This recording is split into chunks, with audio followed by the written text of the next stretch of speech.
Assalamualaikum warahmatullahi wabarakatuh. Waalaikumsalam warahmatullahi wabarakatuh ဆရာခါးသီးတဲ့အမှန်တရားတစ်ခုတော့ပြောပါအောင်ဆရာ ဖြစ်ပါမလားဗျာဒီနေ့မိုးကလည်းအေးနေတယ် ဖြစ်တာပေါ့ဆရာရဲ့ခါအပိဆိုင်9အောင်ရောက်နေပြီလူကြိုက်များတယ်လေ အခုဘာဖြစ်လဲသိလားကျွန်တော်အမေကကျွန်တော်အိမ်မှာအရင်ဆိုရင်တားတားပဲခေါ်တော့သိလားအခုဆိုရင်ဆရာခါတီးလို့ဖြစ်သွားတာအားလုံးခင်ဗျားလှုပ်လို့ အပြင်မှာခေါ်နေကြတဲ့အတိုင်းပေါ့ ဟိုတတိယလေကျွန်တော်အကွက်တစ်ခုရတာနဲ့တက်လာကျွန်တော်ဖဲ့တာပဲအဲ့နဲ့ကျွန်တော်အိမ်သွားတော့ဆမိုင်လှုပ်တယ်ကျွန်တော်ဆမိုင်ဆိုလုံးဝမကြိုက်ဘူးသိလားအဲ့ဆမိုင်စားတဲ့အကျင့်တွေပါကျွန်တော်မရှိတော့ကျွန်တော်မြန်ဆမိုင်လာချတော့အမေကျွန်တော်ဆမိုင်မစားခြင်းပြောတော့အမေဘာပြောလဲသိလားနေရတဲ့ line ပေါ်မှာကြားရင်တဲ့ဗာလဲဘလောက်ပဲခေါ်တယ်ခေါ်လို့မရတာကအမေရဲ့နာမည်ပါတဲ့ဘလောက်ပဲစားလို့မရတာကအမေရဲ့လက်ရပါတယ်အခုဘာဖြစ်လဲစားလေတဲ့ငါ line ပေါ်မှာတက်ပြီးပြောမယ် ကိုယ်စကားလည်းကိုပြန်မေးပြီ ဟုတ်ပြီဒီနေ့အမတ်စင်ဘလောက်လဲ မစင်ကိုဆရာအပိဆိုင်9 ခါတီးတဲ့အမှန်တရားအမတ်စင်ကိုအဲ့ဒီတော့ဒီနေ့လူတွေကပြောကြတယ်ပတ်စံရှိရင်လူတချို့ကပြောင်းလဲသွားတယ်ဆိုပြီးတော့အမှန်တော့ပြောင်းလဲသွားတာမဟုတ်ပါဘူးပတ်စံရှိလာတဲ့ခါမှာသူတို့ရဲ့အချင်းစရိတ်တအစစ်မှန်ပေါ်လာတာပါအဲ့တော့ဒီနေ့တထေးတယောက်ကစူပူချင်းမောင်းနေဆဲဆူနေကျွန်တော်တို့ဘာပြောလဲသိလားဟဲ့တော့မလုံးနဲ့ဘောစီတွေးတိုးနေတယ်နော်ဘောစီစီးကြိုတက်နေတယ်ဝေးရှောင်းဒါပေမဲ့ဆဲသားတယောက်ကစူပူချင်းမောင်းနေဆဲဆူနေဒီကောင်းတဲ့အချင်းစရိတ်တကိုမကောင်းတာဒီနေ့တထေးသားအိမ်ရဲ့ခလေးက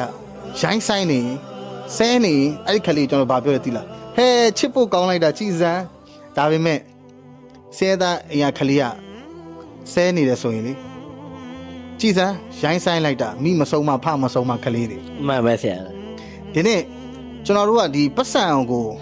ပတ်စံဟိုဘယ်လိုပြောမလဲပတ်စံကိုဘယ်လောက်တောင်ကျွန်တော်တို့ကအလေးထားလဲဆိုရင်ဒီနေ့ကျွန်တော်တို့ကျမ်းမာရေးမကောင်းလို့ဆေးကူးလိုက်လို့တက်တာဝါပြီဆိုရင်တော့ဘယ်တော့မှဆရာဝန်ကျွန်တော်တို့ credit မပေးဘူးဟာငါပတ်စံဒီလောက်ကိုလုံးကောင်းသွားတယ်ကြည်စမ်းငါဟိုလောက်တုံးလိုက်လို့ကောင်းသွားတယ်ဆိုပြီးတော့ပတ်စံကိုပဲကျွန်တော် credit ပေးတယ်ဒီနေ့တထေးသားတယောက်ကဒီဆေးဆွဲနေတယ်ဘာပြောလဲကျွန်တော်တို့ဒီနေ့ခေတ်လူငယ်တွေဒီလောက်တော့ရှိမှာပေါ့ဒါပေမဲ့ဆေးသားအိမ်ကခလေးတယောက်ကဆေးဆွဲနေတယ်ဆိုရင်ဒီကောင်းနေမျိုးရိုးမကောင်းတာအဲ့တော့ကျွန်တော်တို့ကဒီနေ့ဟိုဘယ်လိုပြောမလဲကျွန်တော်တို့တထေးသားနဲ့မလုပ်ပါနဲ့ဘာကြောင့်လဲဆိုရင်ကိုယ့်ရဲ့တာကြီးပွဲမှာအရှိဆုံးမှာတထေးတွေပါခြင်းပါလိမ့်မယ်ဒါပေမဲ့ကိုယ့်ရဲ့နာရေးအိမ်မှာအိမ်ကနေထွက်တဲ့ထန်းစင်ကိုဒီတင်းချိုင်းကုန်းဒီမရောက်တင်းချိုင်းကုန်းလမ်းတစ်လျှောက်တင်းချိုင်းကုန်းလမ်းစဉ်တစ်ခုလုံးပခုံးပေါ်ထန်းတင်ထားတာကစင်းရဲသားတွေပါ69.69%ရာခိုင်နှုန်းစင်းရဲသားတွေပါ ဒါဆိုဆရာဆင်းရဲသားနဲ့တထင်းနဲ့ဘာကွာမဆရာ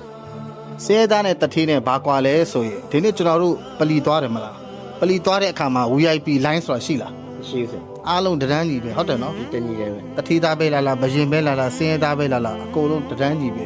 VIP line ဆိုတာကပလီမှာမရှိဘူးဒါပေမဲ့ကျွန်တော်တို့ဒီနေ့အခမ်းပွဲတွေမှာ VIP wine ဆိုတာရှိလာတယ်အဲ့တော့အလောက်ရှင်းများလောက်စရင်အင်းတိကြတယ်လို့ဘယ်သူရှိမလဲဗျာအားလုံးကိုလက်ပလာနဲ့လွတ်ပြီးတော့လက်ပလာနဲ့ပြခေါ်ရတာ